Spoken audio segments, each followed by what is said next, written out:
ஓம் சாந்தி. VK. Surajbhai அவர்களின் தாரணை வகுப்பு, மே 30, 2024. நாம் முழுமைத்தன்மையினை நோக்கி செல்ல வேண்டும். இந்த உலகில் முழுமையானவர் ஒரு பகவான் மட்டும்தான் என்று பலரும் நம்புகிறார்கள். மேலும் ஸ்ரீ கிருஷ்ணரை கூட 16 கலைகள் நிறைந்தவர் என்று ஏற்றுக்கொள்கிறார்கள். முழுமை நிலையை அடைவதற்காக நாம் முழுவதுமாக சமர்ப்பணமாக வேண்டும். முழுமையான தூய்மைத்தன்மையினை தாரணை செய்ய வேண்டும். சுயத்திற்குள் முழுமையான சக்திகளை நிரப்பிக்கொள்ள வேண்டும். அப்போதுதான் நாம் முழுமைத்தன்மையை அடைய முடியும். கர்மாதீத நிலை மற்றும் முழுமை நிலை இவை 2 தனிப்பட்ட விஷயங்களாகும். கர்மாதீத நிலை என்றாலே விகர்மங்களை வென்ற நிலை, உயர்ந்த கர்மங்களிலிருந்து விடுபட்ட நிலை என்று அர்த்தமல்ல. மோட்சத்தினை, முக்தியினை அடைவதற்கான தவ சாதனையை செய்யக்கூடியவர்கள் நாம் அனைத்து கர்மங்களிலிருந்தும் விடுபட்டு விட வேண்டும் என்று கருதினார்கள்.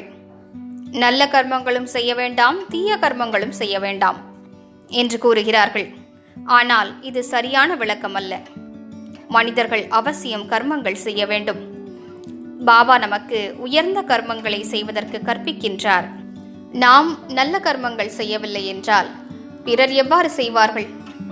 அவர்கள் என்ன நினைக்கிறார்கள் என்றால், நாம் தானம் புண்ணியம் செய்தால், நல்ல கர்மங்கள் செய்தால் அதற்கான பலன் கிடைக்கும், அதனால் நாம் பந்தனத்தில் மாட்டிக்கொள்வோம் என்று கருதுகிறார்கள். ஆனால் நீங்கள் கவனத்தில் கொள்ள வேண்டும். உயர்ந்த கர்மமோ அல்லது அதன் மூலம் கிடைக்கும் பலனோ ஆத்மாவினை பந்தனத்தில் கட்டி போடுவதில்லை. அதுவோ பந்தனங்களிலிருந்து விடுவிக்க கூடியதாகும். நாம் விகர்மங்களை முழுவதுமாக அழித்துவிட வேண்டும். எப்போது யோக அக்னியில் எரிந்து அனைத்து விகர்மங்களும் முடிவடையுமோ அந்த நிலையையே கர்மாதீத நிலை என்று கூறப்படுகிறது. அப்போது உடலில் இருந்தாலும் ஆத்மா உடலில் இல்லாதது போன்று அனுபவம் செய்கிறது. அதாவது ஆத்மஸ்வரூபம் மிக தெளிவானதாக ஆகிவிடுகிறது. மனநிலை பக்குவம் அடைகிறது. எவ்வாறு இப்போது தேக உணர்வில் இருக்கிறோமோ அதுபோன்று அந்த நிலையில் ஆத்ம உணர்வில் இயல்பாக நிலைத்து விடுகிறோம். கர்மாதீத நிலையை அடைந்த ஒரு ஆத்மா கடைசி நேரத்தில் யாரையும் நினைவு செய்ய மாட்டார். எந்த தேகதாரிகளின் நினைவோ பொருட்களின் நினைவோ அவருக்கு வராது. முற்றிலும் ஒரே ஒரு பரம தந்தையிடம் அவரது புத்தி இணைந்திருக்கும். எனவே நாம் கர்மாதீத நிலையையும் அடைய வேண்டும், முழுமை நிலையையும் அடைய வேண்டும்.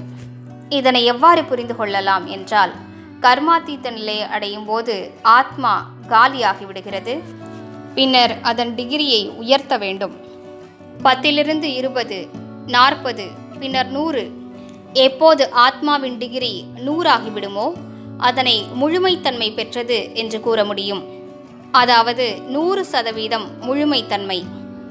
ஒவ்வொரு ஆத்மாவும் பலவிதமான டிகிரிகளில் முழுமை நிலையை அடைவார்கள்.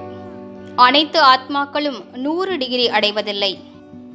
சிலரோ 100 டிகிரி, சிலரோ 80, சிலரோ 75, சிலரோ 60, சிலரோ 50, சிலரோ 40, சிலரோ 20. எப்போது அவர் அந்த டிகிரியை அடைந்து விடுகிறாரோ அது அவரது முழுமை நிலை என்று கூறப்படுகிறது.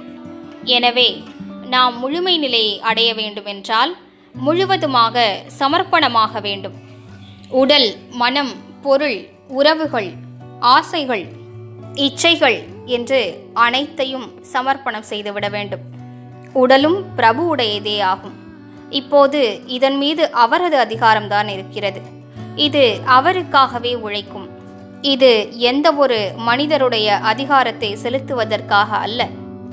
இதனை எந்த மனிதருடைய இச்சைக்கு வசப்பட்டு இனி நாம் வழி நடத்த மாட்டோம்.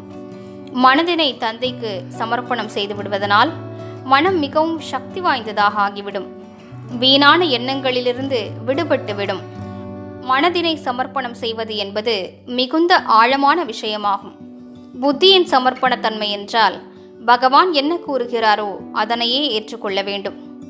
எனது வழி, எனது சிந்தனை, எனது ஆலோசனை இவற்றை பற்றி சிந்திக்க கூடாது. அவ்வாறு நாம் தேவையில்லாததை தவிர்த்து விடுவோமானால் அது சுத்திகரிக்கப்பட்டதாக தெளிவான புத்தியாக ஆகிவிடும். தெய்வீக புத்தியாகிவிடும். உறவுகளையும் தந்தைக்கு சமர்ப்பிக்க வேண்டும். அனைவருமே ஆத்மாக்களே ஆவார்கள். அனைவரும் தந்தையுடையவர்கள்தான். நேரத்தையும் சமர்ப்பிக்க வேண்டும். செல்வத்தையும் சமர்ப்பிக்க வேண்டும். அனைத்து செல்வத்தையும் தந்தையின் காரியத்தில் கொடுத்துவிட வேண்டும் என்பதல்ல. மாறாக நம்மிடம் இருக்கும் செல்வம் அனைத்தும் தந்தை கொடுத்தவை, அவை தந்தையுடையது என்ற உணர்வோடு பயன்படுத்துவது, அவரது கட்டளையின்படி பயன்படுத்துவது, நேரத்தையும் தந்தைக்கு சமர்ப்பணம் செய்து இறை சேவையில் ஈடுபட வேண்டும். எனவே இந்த அனைத்து சமர்ப்பணமும் நம்மை முழுமை நிலையை நோக்கி அழைத்து செல்லும். அதன் மூலமாக தந்தைக்கு சமமாகி நம்மால் இவ்வுலகில் உயர்ந்த காரியங்களை செய்ய முடியும். ஓம் சாந்தி.